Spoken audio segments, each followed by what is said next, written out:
Hello everyone, मेरा नाम है राहुल और आप देख रहे साहित्य परिवार। तो दोस्तों, साहित्य परिवार में आप सभी लोगों का स्वागत है। आज मैं आपके लिए एक नई कहानी लेकर आया हूं जिसका नाम है लाल पान की बेगम।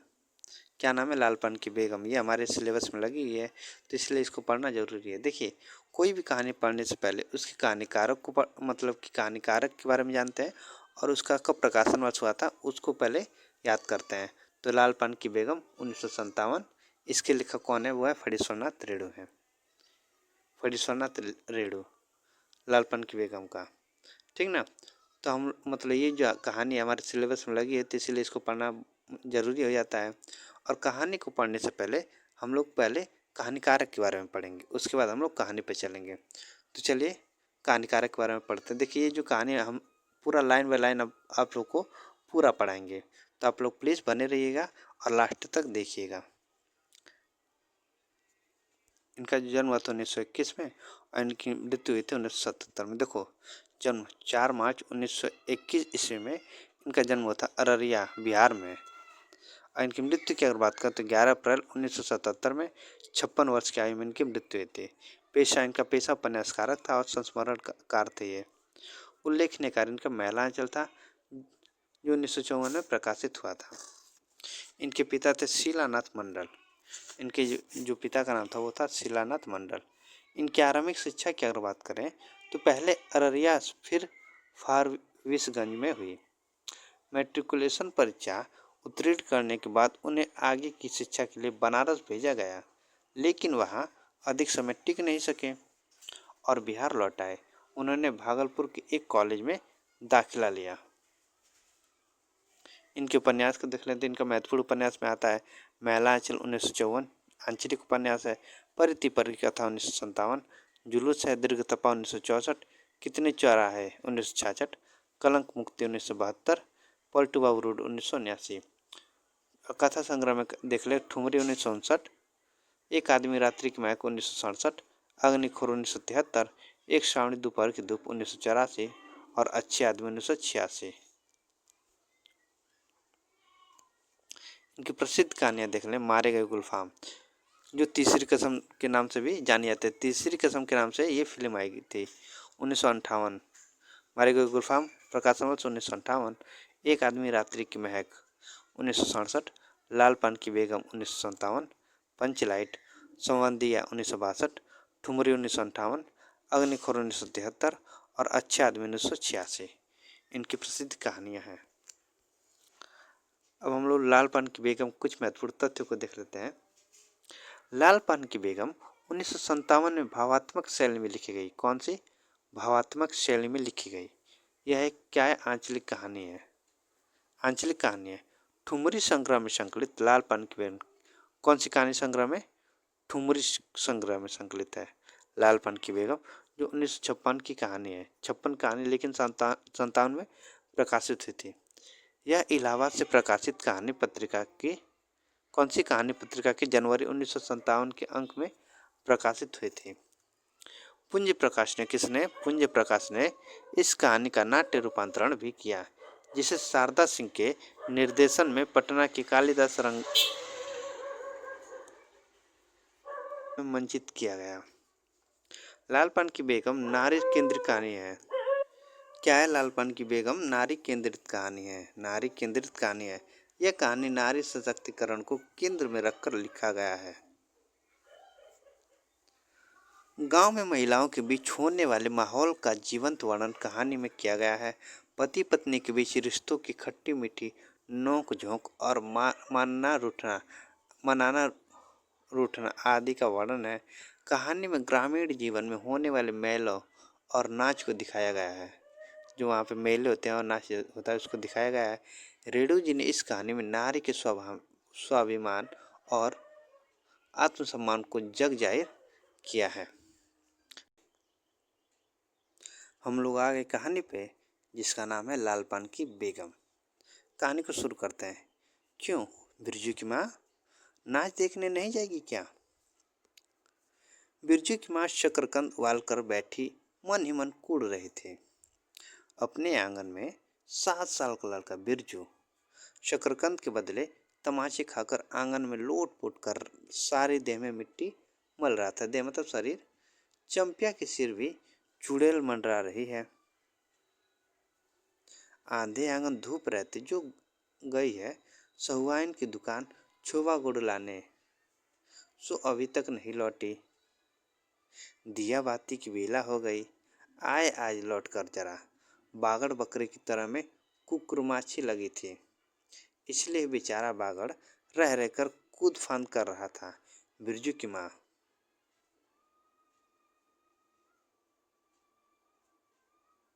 बागड़ पर मन का गुस्सा उतारने का बहाना ढूंढ कर निकाल चुके थे। पिछवाड़े की मिर्च की फूली गाज बागड़ के सिवा और किसने कलेवा किया होगा। बागड़ को मारने के लिए वह मिट्टी का छोटा ढेला उठा चुकी थी कि पड़ोसन मखनी फुआ की पुकार सुनाई पड़ी। क्यों बिरजू की माँ, नाच देखने नहीं जाएगी क्या? ये मतलब कि शुरुआती जो कथन होता है वो इम्पोर्टेंट ही होता है, तो आप इसको इम्पोर्टेंट लगा लीजिएगा। बिरजू की माँ के आगे बिरजू की माँ के आगे नाथ और पीछे पगही ना हो तब न फुआ।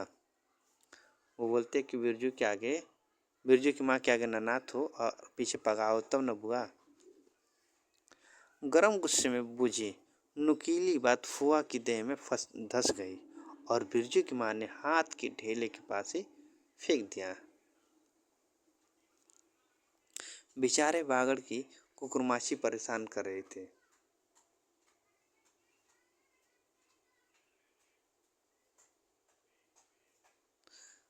आहा, आए हर आय हाय। बिरजू ने लेटे ही लेटे बागड़ को एक डंडा लगा दिया। बिरजू की माँ की इच्छा हुई कि जाकर उसी डंडे से बिरजू को भूत भगा दे, किंतु नींव के पास खड़ी पनभरनियों की खिलखिलाहट सुनकर रुक गई। बोली, ठहर, तेरे बप्पा ने बड़ा हाथ छुट्टा बना दिया है ना, तुझे बड़ा हाथ चलता है लोगों पर, ठहर। मखनी फुआ नीम के पास झुकी कमर से घड़ा उतारकर पानी भरकर लौटती पनभरनियों में बिरजू की माँ की बहकी हुई बात का इंसाफ करा रही थी। जरा देखो तो इस बिरजू की माँ को, 4 मन पाट या जूट का पैसा क्या हुआ, धरती पर पाँव ही नहीं पड़ते। निशाफ करो, खुद अपने मुंह से 8 दिन पहले से ही गांव में गली गली में बोलती फिरी है। हाँ, इस बार बिरजू के बप्पा ने कहा है बैलगाड़ी पर बैठकर बलरामपुर का नाच दिखा लाऊंगा। बैल अब अपने घर है तो 1000 गाड़ी मांगनी मिल जाएगी।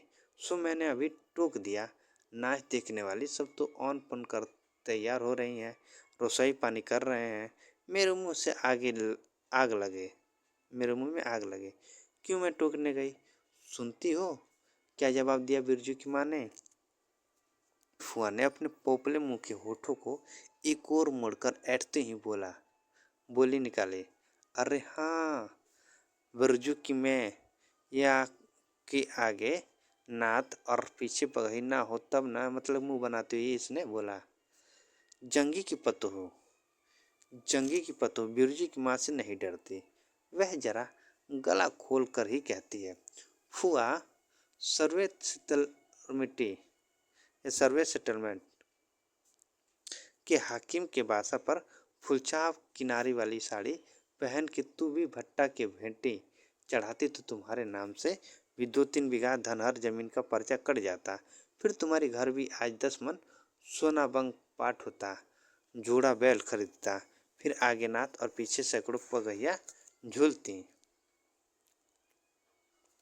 जंगी की पतों मुंह चोर है, रेलवे स्टेशन के पास की लड़की है, 3 ही महीने हुए हैं गौने की नई बहू होकर आई है और सारे कुरमा टोली के सभी झगड़ालू सासों से एकाध मोर्चा ले चुकी है।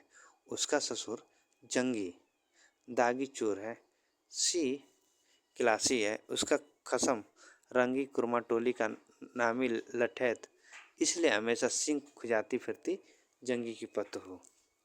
बिरजू की माँ के आंगन में जंगी की पतोह की गला खोल बोली, गुलेल की गोलियों की तरह दन दनाती हुई आई थी। बिरजू की माँ ने एक तीखा जवाब खोज कर निकाला, लेकिन मन महसूस कर रह गई, गोबर की ढेरी में कौन ढेला फेंके। जीव के जाल को गले में उतारकर बिरजू की माँ ने अपनी बेटी चंपिया को आवाज दी, अरे चंपिया, आज लौटे तो तेरी मुँह मुड़ी मरोड़ कर चूल्हे में झोंकती हूँ। बेचाल होती जाती है। गांव में तो अब थिएटर वेस्कोप का गीत गाने वाली पतुरिया पतो सब आने लगी हैं। कहीं बैठक बाजे न मुरलिया सीख रही होंगी हर जाई। अरे चंपिया, जंगी की पतोह ने बिरजू की माँ की बोली का स्वाद लेकर कमर पर घड़े का संभाला और मटक कर बोली, चल दीदिया चल, इस मोहल्ले में लाल पान की बेगम बसती है। नहीं जानती? दोपहर दिन और चौपहर रात बिजली की बत्ती भग भग कर जलती है।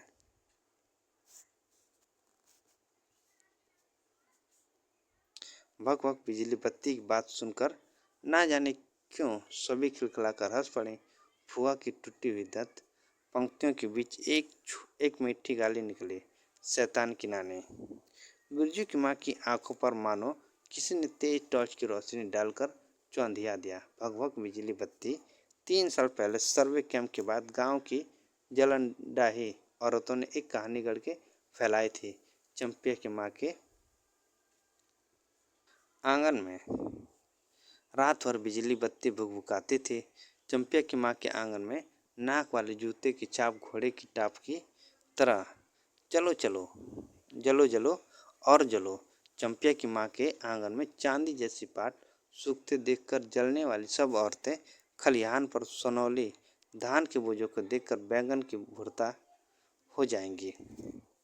मिट्टी के बर्तन से टपकते हुए छुआ गुड़ और उंगलियों से चाटती हुई चंपियाँ आई और माँ के तमाचे खाकर चीख पड़ी, मुझे क्यों मारती है? सहुआनी जल्दी से सौदा नहीं देती है।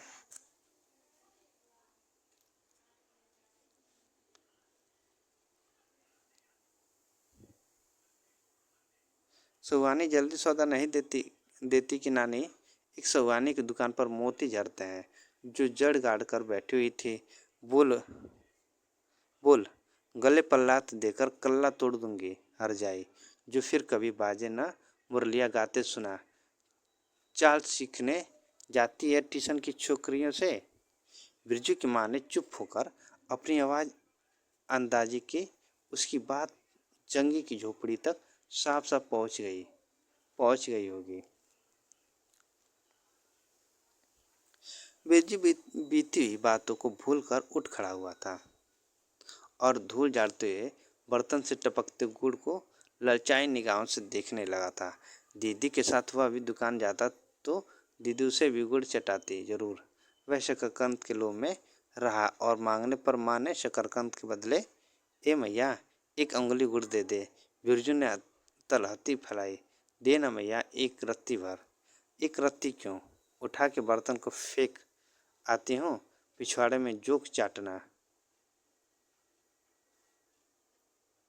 नहीं बनेगी मीठी रोटी। मीठी रोटी खाने का मुंह होता है। बिरजू की माँ ने उबले शकरकंद का सूप रोती हुई चंपिया के सामने रखते हुए कहा, बैठ के छिलके उतार, नहीं तो अभी 10 साल की चंपिया जानती है शकरकंद छीलते समय कम से कम 12 बार माँ उसे बाल पकड़कर झकझोरेगी, छोटी छोटी खोट निकालकर गालियाँ देगी। पाँव फैला के क्यों बैठी है उस तरफ बेलज्जी? चंपिया माँ के गुस्से को जानती है। बिरजू ने इस मौके पर थोड़ी सी खुशामद करके देखा, मैया, मैं भी बैठकर शकरकंद छीलूं? देखो, ये कहानी ये एक गांव पर है। गांव की महिला जो जो लिखा गया इसमें, अधिकतर गांव की महिला मतलब पहले ऐसा करती थी। अब तो थोड़ा सुधार हो गया, लेकिन पहले ऐसा किया करती थी, इस तरह का व्यवहार। नहीं, माँ ने झिड़की दी, इस शकरकंद छीलेगा और 3 पेट में जाके सिद्धू की बहू से कहो 1 घंटे के लिए कढ़ाई मांग कर ले गई तो फिर लौटाने का नाम नहीं। जा जल्दी। मुंह लटकाकर आंगन से निकलते निकलते बिरजू ने शकरकंद और गुड़ पर निगाहें दौड़ाई। चंपियों ने अपने झबरे केस की ओट से माँ की ओर देखा और नज़र बचाकर चुपके से बिरजू की ओर एक शकरकंद फेंक दिया। बिरजू भाग। सूरज भगवान डूब गए, दिया बत्ती की बेला हो गई। अभी तक गाड़ी अभी तक गाड़ी। चंपिया बीच में ही बोल उठी, कोयरी टोले में किसी ने गाड़ी नहीं दी मैया। बप्पा बोले, माँ से कहना सब ठीक ठाक करके तैयार रहे। मलदहिया टोली के मियाँ जान की गाड़ी लाने जा रहा हूँ। सुनती है बिरजू की माँ। माँ का चेहरा उतर गया, लगा छाते की कमानी उतर गई। घोड़े से अचानक कोयरी टोले में किसी ने गाड़ी मंगनी नहीं दी, तब मिल चुकी गाड़ी। जब अपने गांव के लोगों की आंख में पानी नहीं तो मलदहिया टोली के मियाँजान की गाड़ी का क्या भरोसा। न 3 में न 13 में। क्या होगा शकरकंद छिलकर रख दे उठा के। यह मर्द नाच दिखाएगा, बैलगाड़ी पर चढ़कर नाच दिखाने ले जाएगा। चढ़ चुकी बैलगाड़ी पर, देख चुकी जी भर नाच। पैदल जाने वाले सब पहुंचकर पुरानी हो चुकी होंगी।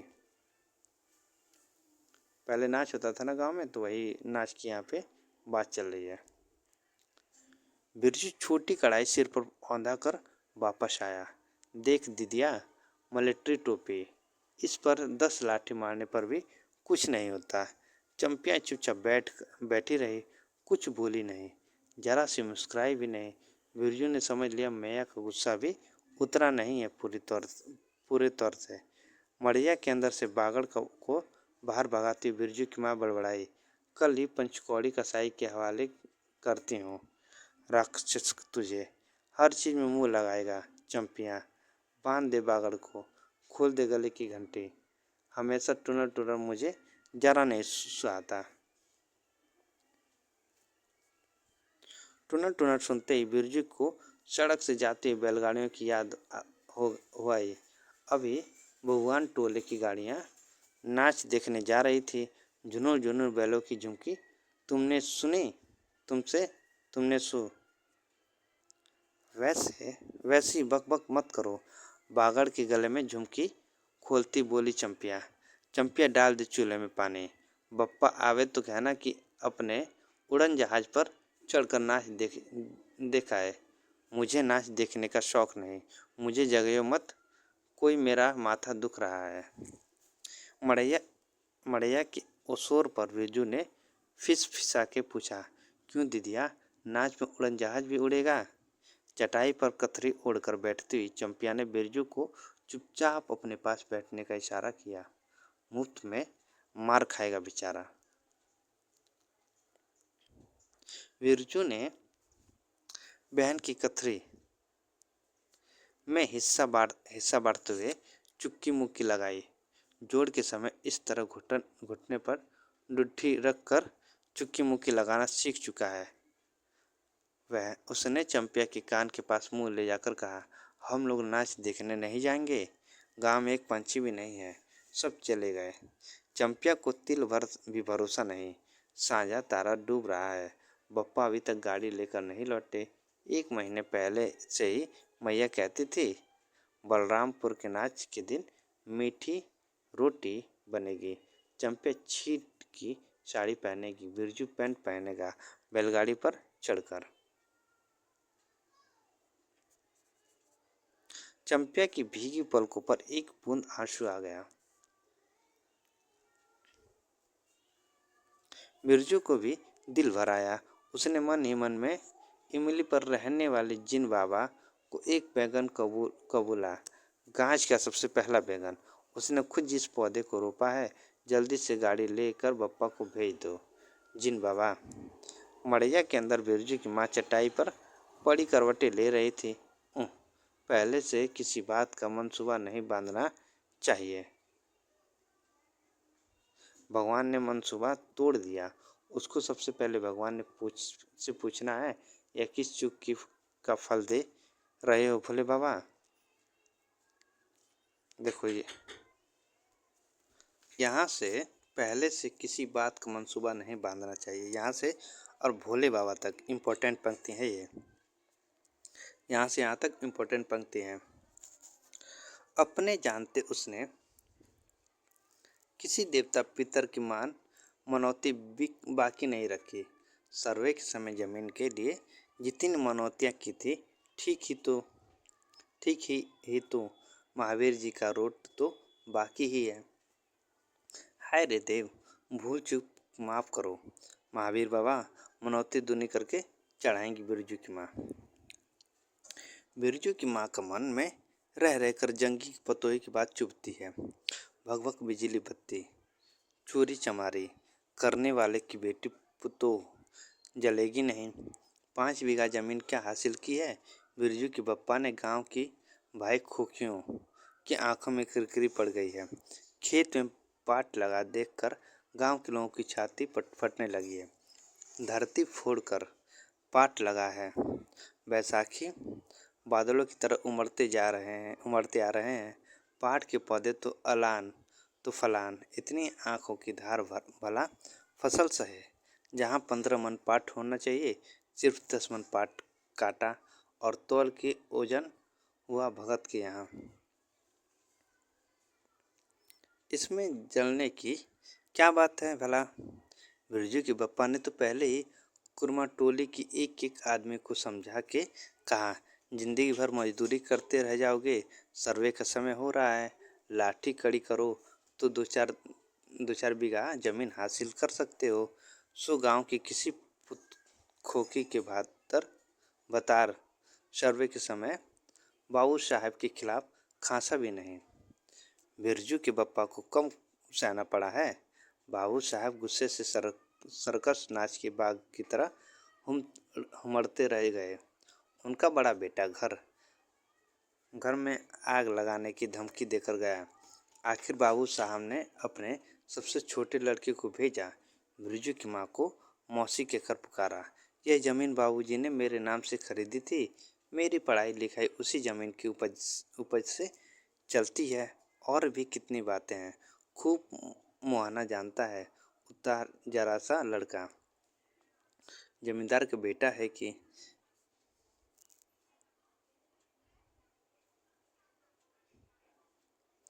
चंपिया, बिरजू सो गया क्या। यहाँ आ जा बिरजू, अंदर। तू भी आ जा चंपिया, भला आदमी आए तो एक बार आज। बिरजू के साथ चंपिया अंदर चली गई। ढिबरी बुझा दे, बप्पू बुलाएं तो जवाब मत देना, खपची गिरा दे।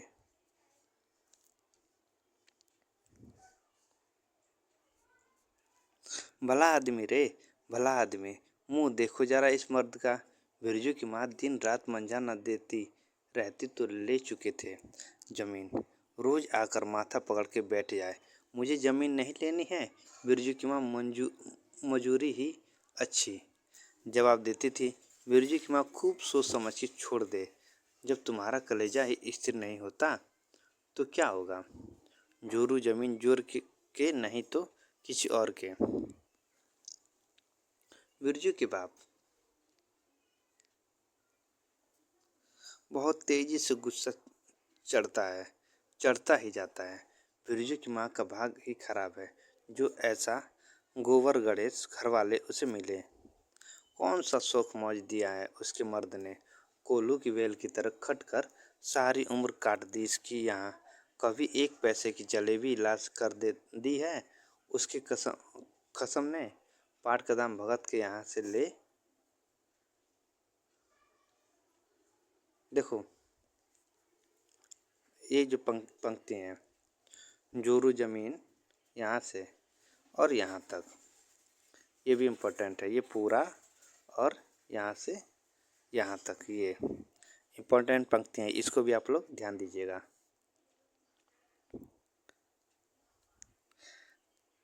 कर बाहर ही बाहर बैल हट्टा चले गए। बिरजू की माँ को एक बार नमरी लौट देखने भी नहीं दिया। आँख से बैल खरीद लाए। उसी दिन से गांव में ढिंढोरा पिटने लगे। बिरजू की माँ इस बार बैलगाड़ी पर चढ़कर जाएगी नाच देखने। दूसरे की गाड़ी के भरोसे नाच दिखाएगा। एकदम गुस्सा हो रही है वो। अंत में उसे अपने आप पर क्रोध हो आया। वह खुद भी कुछ कम नहीं। उसकी जीभ में आग लगे। बैलगाड़ी पर चढ़कर नाच देखने की लालसा किसी कुसमय में उसके मुंह से निकली थी, भगवान जाने। फिर आज सुबह से दोपहर तक किसी न किसी बहाने उसे 18 बार बैलगाड़ी पर नाच देखने की चर्चा छेड़ी है। लो खूब देखो नाच। कतरे के नीचे दुसाले का सपना। कल भोरे पानी भरने के लिए जब जाएंगी, पतली जीभ वाली पतुरिया सब हंसती जाएंगी। सभी जलते हैं उससे। हाँ भगवान, दाढ़ीदार भी दो दो बच्चों की माँ होकर भी वह जस की तस है। उसका घरवाला उसकी बात में रहता है। वह बोली, वह बालों में गरी का तेल डालती है। उसकी अपनी जमीन है कि किसी के पास एक घूर जमीन भी अपने इस गांव में जलेंगे नहीं। 3 बीघे में धान लगा हुआ है। अगहनी लोगों की बिक बिकदीठ से बचे तब तो। बाहर बैलों की घंटियां सुनाई पड़ी। तीनों सतर्क हो गए, उत्कण होकर तो सुनते रहे। अपने ही बैलों की घंटी है क्या? क्यों रे चंपिया? चंपिया और बिरजू ने प्राय एक ही साथ कहा।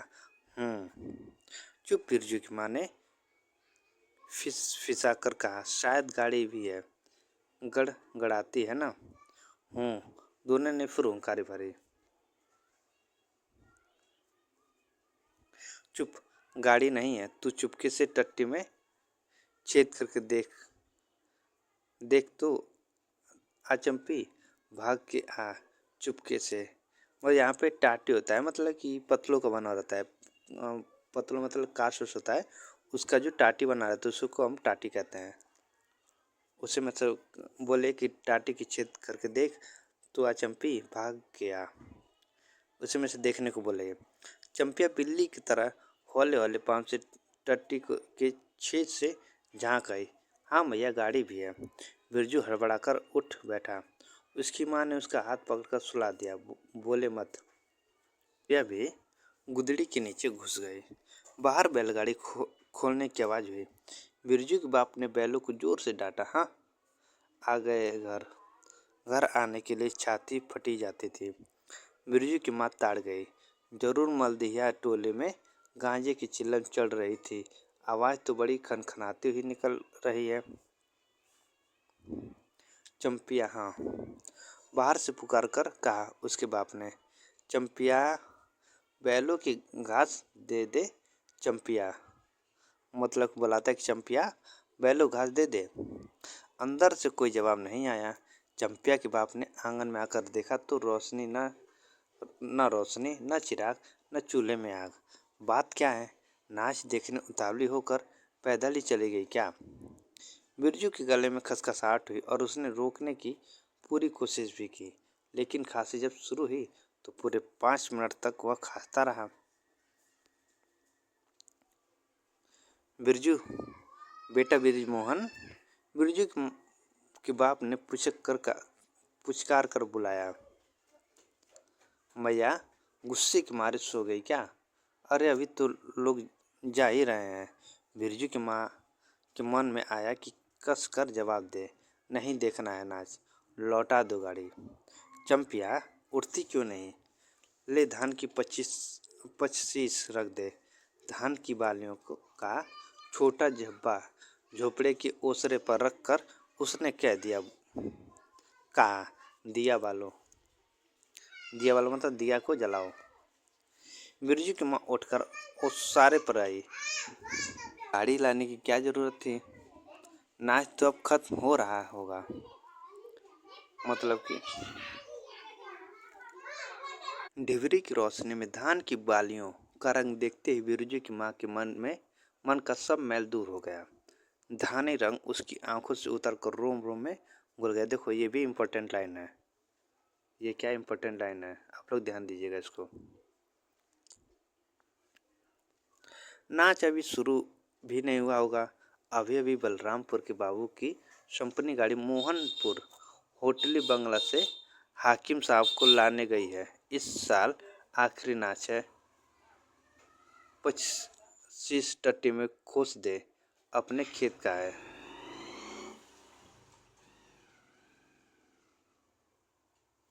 अपने खेत का हुलसती हुई बिरजू की माँ ने पूछा। पक गए धान?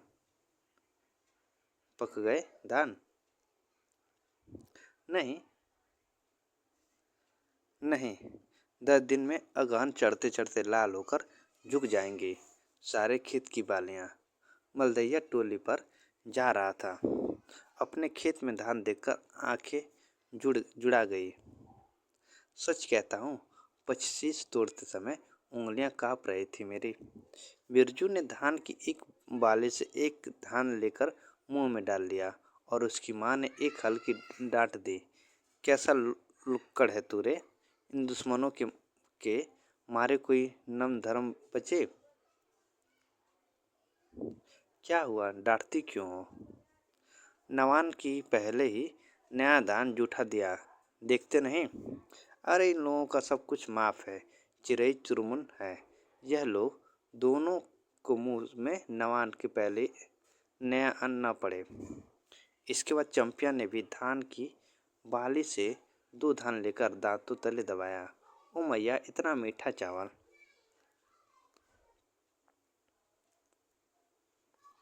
और गमकता भी है ना दीदिया। विरजू ने फिर मुंह में धान लिया। रोटी पोटी तैयार कर चुकी क्या? बिरजू के बाप ने मुस्कुरा कर पूछा। नहीं, मान भरे सुर में बोली बिरजू की माँ। जाने का ठीक ठिकाना नहीं और रोटी बनाती। वाह, खूब हो तुम लोग। जिसके पास बैल है उसे गाड़ी मांगनी नहीं मिलेगी भला। गाड़ी वालों को भी कभी बैल की जरूरत होगी, पूछूंगा तब। कोरी टोला वालों से। ले, जल्दी से रोटी बना ले, देर नहीं होगी। अरे टोकरी भर रोटी तो तू पलक मारते बना देती है, 5 रोटियां बनाने में कितनी देर लगेगी? अब बिरजू की माँ के होठों पर मुस्कुराहट खुलकर खिलने लगी।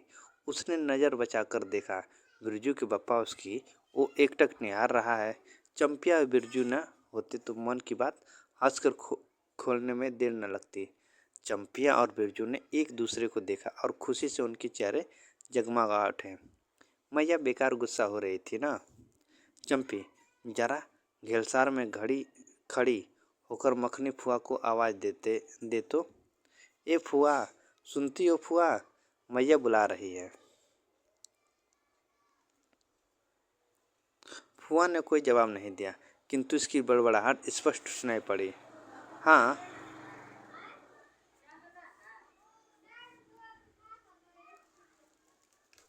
फुआ को क्या क्यों गारती हो? सारे टोले में बस एक फुआ ही तो बिना नात पगई वाली है। अरे फुआ, बिरजू की माँ ने हंसकर जवाब दिया। उस समय बुरा मान गई थी क्या? नात पगई वाले को आकर देखो, दोपहर रात में गाड़ी लेकर आया है। आ जाओ फुआ, मैं मीठी रोटी पकाना नहीं चाहती।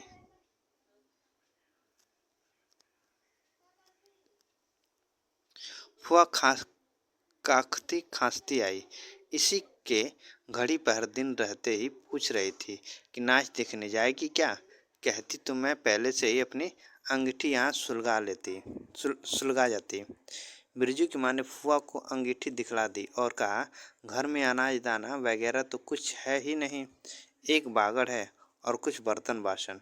सो रात भर के लिए यहाँ तम्बाकू रख जाती हूँ। अपना हुक्का ले आई हो ना फुआ? फुआ को तम्बाकू मिल जाए तो रात भर क्या 5 रात बैठकर जाग सकती है। फुआ ने अंधेरे में टटोल कर तम्बाकू का अंदाज किया। ओहो, हाथ खोलकर तम्बाकू रखा है बिरजू की माँ ने। और एक वह है सहुआइन, राम कहो। उस रात को अफीम की गोली की तरह एक मटर भी तम्बाकू रख कर चली गई। गुलाब बाग मेले और कह गई कि डिब्बी भर तम्बाकू है। बिरजू की माँ चूल्हा सुलगाने लगी। चंपिया ने शकरकंद को मसल कर गोले बनाए और बिरजू सिर पर कढ़ाई औंधा कर अपने बाप को दिखलाने लगा। मिलिट्री टोपी, इस पर 10 लाठी मारने पर भी कुछ नहीं होगा। सभी ठठाकर हंस पड़े। बिरजू की माँ हंसकर बोली, ताके पर 3-4 मोटे शकरकंद हैं, दे दे बिरजू को। चंपिया, बेचारा शाम से ही बेचारा मत कहो मैया, खूब सचारा है। अब चंपिया चहकने लगी।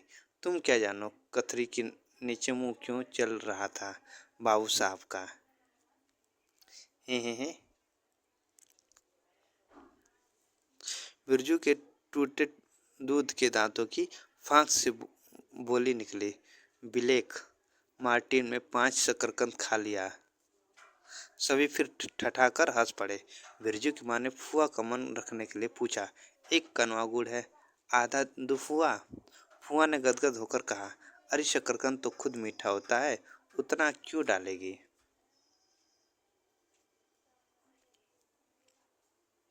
जब तक दोनों बैल दाना घास खा कर एक दूसरे की देह को जीभ से चाटे, बिरजू की माँ तैयार हो गई। चंपियों ने छींटे की साड़ी पहनी और बिरजू बटन के अभाव में पैंट पर पटसन की डोरी बंधवाने लगा। बिरजू की माँ ने आंगन से निकल गांव की ओर कान लगाकर सुनने की चेष्टा की। इतनी देर तक भला पैदल जाने वाले रुके रहेंगे। पूर्णिमा की चांद सिर पर आ गई है। बिरजू की माँ ने असली रूप को मंगटीका पहना है। असली रूपा का मंगटीका पहना है। आज पहली बार बिरजू के बप्पा को हो क्या गया है। गाड़ी जोतता क्यों नहीं, मुंह की ओर एकटक देख रहा है, मानो नाच की लालपन की उसका डैश डैश डैश। गाड़ी पर बैठते ही बिरजू की माँ की देह में एक अजीब गुदगुदी लगने लगी। उसने बांस की बल्ली को पकड़कर कहा, गाड़ी पर अभी बहुत जगह है, जरा दाहिनी सड़क से गाड़ी हाँकना। बैल जब दौड़ने लगी और पहिया जब चूं चूं करके घर घर आने लगा तो बिरजू से नहीं रह गया। उड़न जहाज की तरह उड़ाओ बप्पा। गाड़ी जंगी के पिछवाड़े पहुंची। बिरजू की माँ ने कहा, जरा जंगी से पूछो ना, उसकी पतोहू नाच देखने चली गई क्या। गाड़ी के रुकते ही जंगी की झोपड़ी से आते हुए रोने की आवाज़ स्पष्ट हो गई। बिरजू के पापा ने पूछा, अरे जंगी भाई, काहे कन रोहट हो रहा है आंगन में। जंगी घूर ताप रहा था। घूर मतलब कि ये जब आग बनती है तो उसके बाद फिर राख जो हो जाती है उसको घूर कहते हैं या घुरा कहते हैं। उसको ताप रहा था। बोला, क्या पूछते हो रंगी बलराम। बलरामपुर से लौटा नहीं, पतोहिया नाच देखने कैसे जाए। आसरा देखते देखते उधर गांव की सभी औरतें चली गईं। अरे ट्यूशन वाली तो रोती ही है काहे। बिरजू की माँ ने पुकार कर कहा, आजा झट से, कपड़ा पहनकर सारी साड़ी पड़ी हुई है, बेचारी आजा जल्दी। बगल के झोपड़े से राधे की बेटी सुनरी ने कहा, काकी गाड़ी में जगह है, मैं भी जाऊंगी।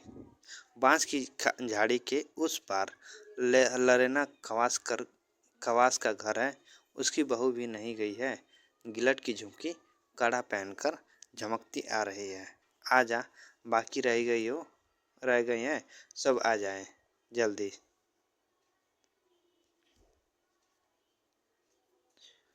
जंगी के पतो, लरेना की बीबी और राधे की बेटी सुनरी तीनों गाड़ी के पास आई।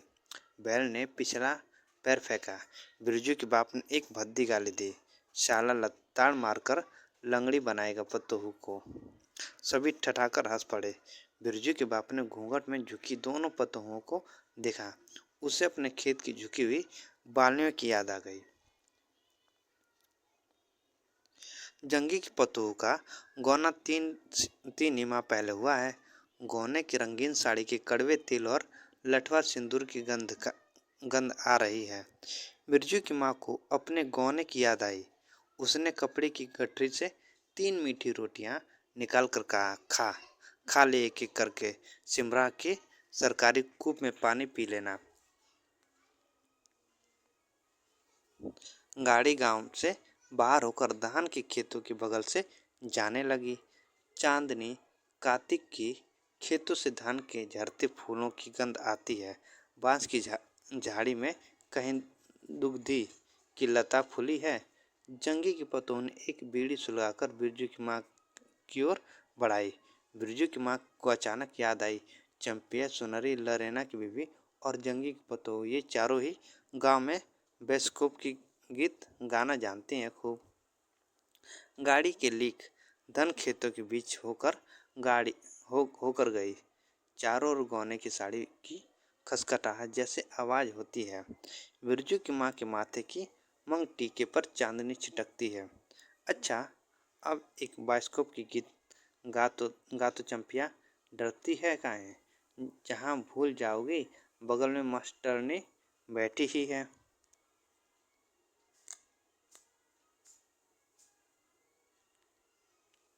दोनों पतों ने तो नहीं, किंतु चंपिया और सुनैना ने खखार कर गला साफ किया।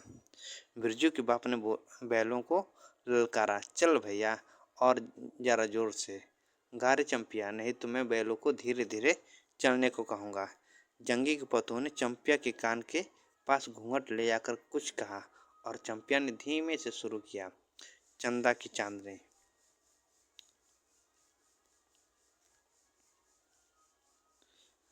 बिरजू की गोद में लेकर बैठी उसकी माँ की इच्छा हुई कि वह भी साथ साथ गीत गाए। बिरजू की माँ ने जंगी की पतोहू को देखा, धीरे धीरे गुनगुना रही, वह भी कितनी प्यारी पतोहू है। गौने की साड़ी से एक खास किस्म की गंध निकलती है। ठीक ही तो कहा है उसने, बिरजू की माँ बेगम है, लाल पान की बेगम। यह तो कोई बुरी बात नहीं है। नहीं, हाँ, वह सचमुच लाल पान की बेगम है। बिरजू की माँ ने अपनी नाक पर दोनों आंखों को केंद्रित करने की चेष्टा करके अपने रूप की झांकी ली। लाल लाला साड़ी की झिलमिली झिलमिल किनारे मंग टीका पर चांद। बिरजू की माँ के मन में अब और कोई लालसा नहीं, उसे नींद आ रही है। ये थी कहानी लाल पान की बेगम। अगर अच्छा लगा तो प्लीज़ आप लोग लाइक करिएगा, सब्सक्राइब करिएगा। मैं आप लोग के सामने ऐसे और क्लास लेकर आता रहूँगा जो आप लोग के लिए बहुत ही ज़्यादा महत्वपूर्ण पड़ेगा, ठीक ना। और शाम के समय 7 बजे से 8 बजे के बीच आपको रोज़ प्रैक्टिस सेट मिलता है, आपको 25 क्वेश्चन का व्याख्या के साथ। तो आप लोग प्लीज़ उस क्लास को भी जाकर देखिएगा जो हमारे इसी चैनल पर है। तो आज के लिए इतना ही, धन्यवाद।